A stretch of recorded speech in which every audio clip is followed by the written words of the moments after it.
Welcome back नाजरीन। Dubai launch में आप लोग का वेलकम करती हूँ। हमारे साथ है हिरा और सर जमरुद्दनेरी। बातें हो रही थी कश्मीर के हवाले से, तो हिरा मेरे पास कुछ सवालात हैं कश्मीर के रिलेटेड, अगर आप मुझे अलाउ करती है मैं आपसे पूछूं।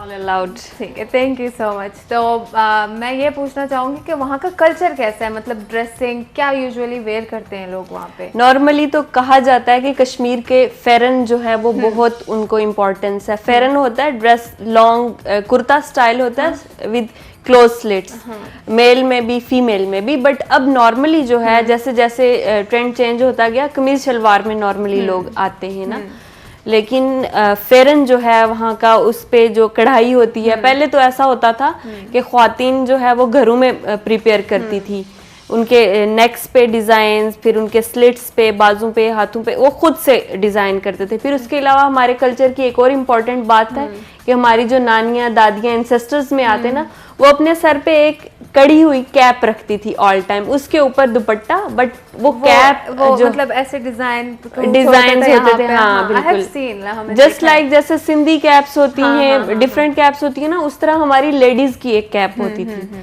तो जो हमारे कल्चर में ये जो है वो आता है, कैप आती है हमारे कल्चर में।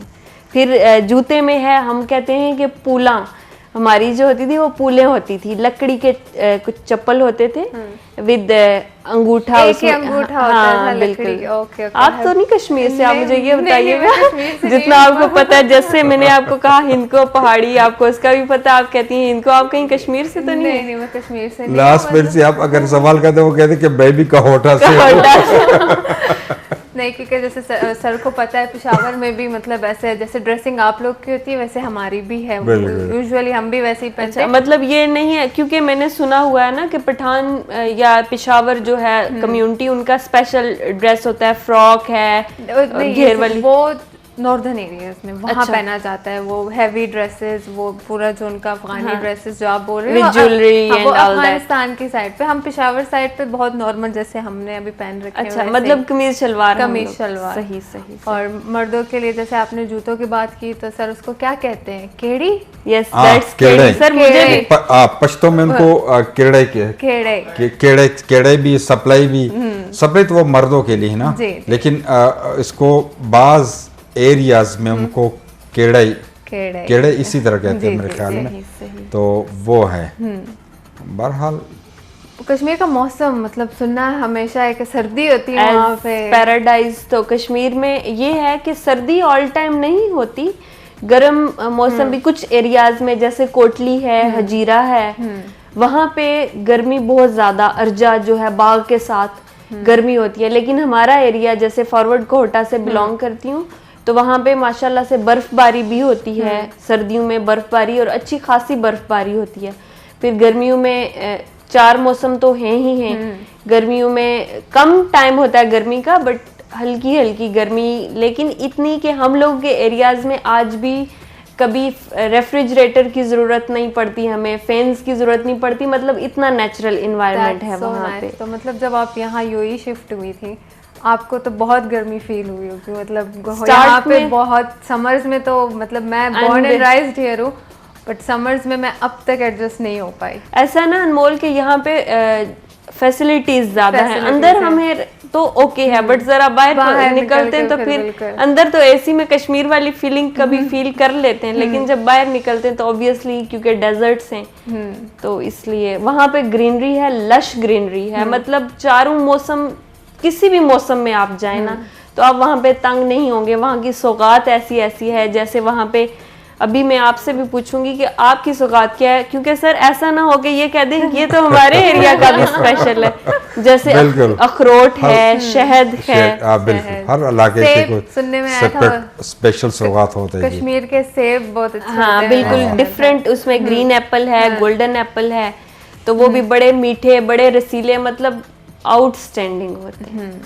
हमारे सौगात जो होते हैं, चपली कबाब, पेशावर के आई लव देम, सीख कबाब, और अगर समर्स हो गए तो मैंगो, आम, और एक नमक मंडई है उनकी, चरसी कढ़ाई, कोई भी कढ़ाई लेकिन नमक मंडई जो है। अच्छा बिल्कुल, सिर्फ नमक क्या क्या नहीं वो नाम है उस एरिया का जहाँ पे ज्यादातर मतलब वहाँ से ओरिजिनेट हुआ। हाँ, क्योंकि वहाँ वो ज्यादा दुम्बे के गोश्त में बनती है, शीप के, और वो फिर सही सही। अच्छा, हमारा इसमें डिफरेंट ये है कि हम लोगों की एक तो स्पेशल डिश जिसको कहते हैं यखनी।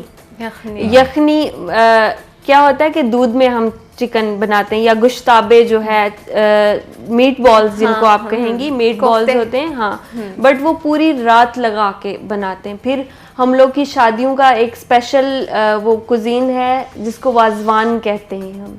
वाजवान, और उसमें क्या क्या मतलब क्या उसमें 12-13 डिफरेंट डिशेस होती हैं, और उसमें जो गुश्ताबे होते हैं उनकी स्पेशलिटी ये होती है कि वो घर पे ही मीट उसको रात को सारे बैठ के चॉप करेंगे, उसको बनाएंगे, फिर उसको रात को चढ़ा देंगे। मतलब वो बहुत लॉन्ग प्रोसेस होता है। तो कब खिला रही हैं आप हमें, ये बता दें इंशाल्लाह। यही सवाल मैं कर रहा था सर इंशाल्लाह जल्दी यखनी बना सकते हैं हम, क्योंकि वो डिफरेंट अब तो जैसे जैसे अपनी ईज के लिए तो वो बना सकते हैं हम। उसमें ये होता है कि हम लाल मिर्च नहीं डालते यखनी में, वो स्पाइसेस बिल्कुल भी नहीं, स्पाइसी नहीं होती। हम उसमें काली मिर्च और पुदीना स्पेशलिटी है। बट जहाँ चलो अगर आपको इसका तरीका मालूम है, जी इंशाल्लाह, क्योंकि हमारे पास एरियाज, नॉर्दर्न एरियाज में पेंडा कहते हैं, पेंडा अच्छा, बनू में भी है, वजीरिस्तान में भी, और हमारे अफगानिस्तान के ज़्यादातर एरियाज में पेंडा, उसमें वो रोटी और देसी चिकन वगैरह, तो वो एक स्पेशलिटी है वहाँ की। तो इसी तरह जो भी आपको याद है तो वो आपने फिर बनाना है यहाँ पे खैबर नेटवर्क वालों को खिलाना इंशाल्लाह जल्दी इंशाल्लाह। जैसे आपने कहा कि स्पाइसी नहीं खाया नहीं प्रेफर करते आप कश्मीरी, बट जहाँ तक सर मैंने इनके साथ टाइम गुजारा है ना, मुझसे ज्यादा स्पाइसी खा लेती है। मैं स्पाइसी खा लेती हूँ, बट वो कल्चर की बात है ना, मतलब वो हमारे कल्चर की स्पेशलिटी है कि उसमें जो है कम स्पाइसी है, फिर हम कवर भी कर लेते हैं। अगर ज्यादा स्पाइसी खाना हो तो हम लोग के एक मौसम में जैसे राजमा, जिसको आप लाल लोबिया कहते हैं ना, ये कवर में आती है राजमा, हम इसको कहते हैं मोटी सब्ज फलियां हम कहते हैं अपनी जुबान में, मतलब पहाड़ी में हम कहते हैं फलियां। तो हम उनका अचार डालते हैं फलियां, वो काफी टाइम टेकिंग एज 40 या 50 डेज लगते हैं। क्यों? क्योंकि वहाँ पे मौसम बहुत ठंडा होता है, तो वो बनाते हैं। फिर हम लोगों का एक और चीज, क्योंकि सर वहाँ पे मौसम बहुत सर्द होता है, तो हमें दही जमाने में ना 4-5 दिन लगते हैं कम से कम। जैसे मैं लाहौर में भी रही, वहाँ पे तो रात को यूज करते थे, रख दिया बन गया, लेकिन हम लोगों का दही का टेस्ट भी थोड़ा डिफरेंट होता है। क्यों? क्योंकि वहाँ पे सर्दी होती है, वो काफी टाइम टेकिंग 4-5 दिन लग के दही बनता है हमारा। तो इस तरह की डिफरेंट चीजें हैं। मतलब स्पेशलिटी वहाँ पे एक नहीं है, बहुत सी चीजें हैं, और वो इंशाल्लाह आहिस्ता आहिस्ता हमने चेक करने हैं। और सर बहुत नेचुरल लाइफ है ना वहाँ की, तो इसलिए गांव में अभी जो है, फिर जब हम लोगों का ये होता है कि मकई जब इकट्ठी करते हैं ना, फिर सारे लोग घरों में इकट्ठे होते हैं, बारियां लगाई हुई होती हैं, इस दिन इसके घर जाना है, इस दिन इसके घर जाना है। तो आपने ये पूरा एक्सपीरियंस किया हुआ है, मतलब आपने ज्यादा टाइम तो कश्मीर में गुजारा कश्मीर में अभी तो नहीं, बट अभी तो देखो ना कम टाइम के लिए जाना होता है, लेकिन पहले इस तरह से होता था कि वो बड़ा मजा आता है इसमें। मतलब आपने एक्सपीरियंस किया हाँ, गेट टुगेदर होती है, गेट टुगेदर का बहाना ही होता है, काम होते हैं साथ में, तो मिलके बड़ा अच्छा लगता है ऐसे टाइम स्पेंड करना। सर ये चीज मैंने बहुत फील की, क्योंकि मैं यहाँ पे अकेली बड़ी हुई ना, तो मेरे लिए ये सारी चीजें मैंने नहीं एक्सपीरियंस की। बड़ा मजा आता है, जिस तरह हिरा ने जिक्र किया है कि हमारे जिस तरह हमारे पहाड़ी इलाके हैं, जिस तरह हमारा बुनेर है, तो वहाँ का इन्वायरमेंट जो है, वहाँ की जो मतलब सब्जियाँ या खाने, कोई भी चीज़, वो एक ऑर्गेनिक और इनका एक अलग मज़ा है। और जो वहाँ के ट्रेडिशनल चीज़ें हैं, जिस तरह इसने हिरा ने जिक्र किया है, तो हर इलाके का अलग अलग, जिस तरह मैंने पेंडा का जिक्र किया, बनो वज़ीरिस्तान उस एरिया में, हंगू में, वहाँ पे पेंडा बड़ा मशहूर है।